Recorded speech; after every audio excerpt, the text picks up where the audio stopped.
Hello everyone, welcome back my mini blog. ఏంటి ఈరోజు recipe అని చూస్తున్నారా? ఏం లేదండి, ఎగ్ ఫ్రైడ్ రైస్ నా స్టైల్లో చూద్దాం. వచ్చేసేయండి. ఇంట్లో ఏవీ లేనప్పుడు చాలా ఈజీగా అండ్ తొందరగా అయిపోతుంది ఫ్రైడ్ రైస్. ఇలా ట్రై చేయండి. ఏ సాసెస్ లేకున్నా కానీ చాలా బాగుంటుందన్నమాట. దీనికోసం ముందుగా కడాయి తీసుకొని కడాయిలో కొద్దిగా ఆయిల్ వేసుకోండి. ఆయిల్లో మనం ముందుగా బీట్ చేసి పెట్టుకున్న ఎగ్స్ని యాడ్ చేయండి. ఎగ్స్ యాడ్ చేసిన తర్వాత కొంచెం అవి ఆమ్లెట్ లాగా అయ్యే టైంలో దాన్ని ఇట్లా పెద్ద పెద్ద పీసెస్ లాగా విరగొట్టేసేయండి. మంచిగా ఇలా విరిగిన తర్వాత దీన్ని గోల్డ్ కలర్ వచ్చేలాగా ఫ్రై చేయండి. ఎగ్స్ని మంచిగా కొద్దిగా గోల్డ్ కలర్ మారుతుంది కదా, చూసారు కదా. ఇలా గోల్డ్ అయిపోయిన తర్వాత ఇప్పుడు దీన్ని ప్లేట్లో తీసి పక్కన పెట్టుకోండి. ఇలా గోల్డ్ కలర్ అయిన ఎగ్స్ చాలా బాగుంటుందండి టేస్ట్. ఎగ్స్లో మనం ఏమీ యాడ్ చేయాల్సిన అవసరం లేదు, మనం రైస్లో వేసుకుంటాం కాబట్టి డైరెక్ట్ ఎగ్స్ వేసాను నేను మాత్రము. ఇప్పుడు ఇందులో మిగిలిన ఆయిల్లో ఇంకొక 2 స్పూన్ల ఆయిల్ యాడ్ చేసుకోండి. ఆయిల్ యాడ్ చేసుకొని ఇప్పుడు ఆయిల్ బాగా హీట్ అయిన తర్వాత ఇందులో మనము క్యాబేజీ కానీ క్యాప్సికమ్ కానీ క్యారెట్ ఇవన్నీ కట్ చేసి వేసుకోండి. చాలా బాగుంటుంది. ఇంట్లో టైంకి ఏవి లేవని నేను ఒక ఉల్లిపాయలు యాడ్ చేశాను.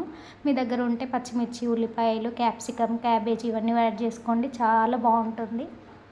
ఇప్పుడు ఉల్లిపాయలు మంచిగా వేగిన తర్వాత ఇప్పుడు కొంచెం అల్లం వెల్లుల్లి పేస్ట్ యాడ్ చేసుకోండి. ఇందులో అల్లం పేస్ట్ వేసుకొని ఇది కూడా మంచిగా పచ్చి వాసన పోయేంత వరకు వేయించుకోండి.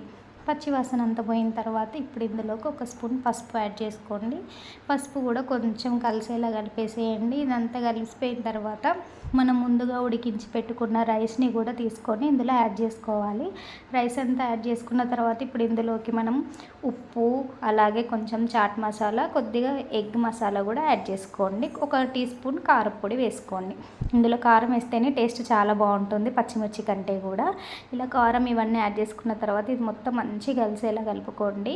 హై ఫ్లేమ్లో పెట్టి మాత్రమే ఫ్రైడ్ రైస్ చేయండి, చాలా బాగుంటుంది. హై ఫ్లేమ్లో పెట్టడం వల్ల టేస్ట్ చాలా బాగుంటుంది అనమాట. ఇలా మొత్తం కలిసేలా కలుపుకున్న తర్వాత ఇందులోకి మనం ముందుగా వేయించి పెట్టుకున్న ఎగ్స్ ఉన్నాయి కదా, ఈ ఎగ్ని కూడా యాడ్ చేయాలి. లాస్ట్లో యాడ్ చేస్తేనే బాగుంటుంది అనమాట, ఆల్రెడీ ఫ్రై చేసాం కాబట్టి. ఇలా మంచిగా కలిపేసుకోండి. కొంచెం రైస్ హీట్ అయిపోయిన తర్వాత తీసి పక్కన పెట్టుకోండి. చూడండి ఎంత బాగుందో, టేస్ట్ మాత్రం చాలా బాగా వచ్చిందండి. ఇలాగే మీరు కూడా ట్రై చేయండి.